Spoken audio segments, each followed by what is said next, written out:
আসসালামু আলাইকুম, সবাই কেমন আছেন? তো আজকে গিয়েছিলাম আপনার নারায়ণগঞ্জ বাবা বাড়ি। তো বাবা বাড়ি যাওয়ার পর বাচ্চারা আপনার ডিসিশন নিল যে আজকে চলো আমরা কোথাও ঘুরবো। তো বাচ্চাদের নিয়ে প্রথমেই বের হয়ে গেলাম যে কোথায় যাবা তোমরা। তো তারা ডিসাইড করলো যে তারা আনন্দ রিসোর্টে যাবে। তো আচ্ছা ঠিক আছে, তাদের কথা মতো তাদেরকে নিয়ে চলে আসলাম আনন্দ রিভারভিউ রিসোর্ট, যেটা হচ্ছে আপনার বালুর মাঠ সম্ভবত বলে, বন্দর নারায়ণগঞ্জে পড়ছে। তো তাদের এইখানের ডেকোরেশনটা কিন্তু অনেক সুন্দর ছিল।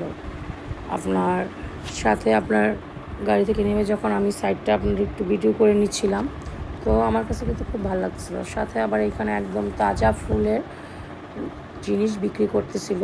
কেউ গোলাপ নিচ্ছিল, কেউ মাথায় পরার জন্য নিচ্ছিল ফুলের তৈরি মালাগুলো। আর আমি যখন ভিতরে ঢুকলাম টিকিট কেটে, বলতে ভুলে গেছি, আনন্দ রিসোর্ট পার্কে ঢুকতে হলো আপনার প্রথমত হচ্ছে 100 টাকার টিকিট কেটে তারপর ঢুকতে হবে।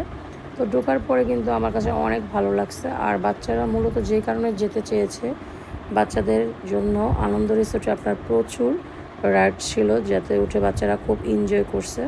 আর সাথে আবার আনন্দ রিভারভিউর ভিতরে ছিল আপনার একটা সুইমিং পুল, খুব সুন্দর একটা সুইমিং পুল, যেখানে আপনার গোসল করে বাচ্চারা খুব এনজয় করতেছিল। তো সব কিছু মিলিয়ে আনন্দ রিভারভিউটা আপনার অনেক বেশি সুন্দর ছিল। আর এই তো সবশেষে আবার আমি আর আমার বোন চন্দনা একটু দুষ্টুমি করতেছিলাম কাঠগোলাপ নিয়ে।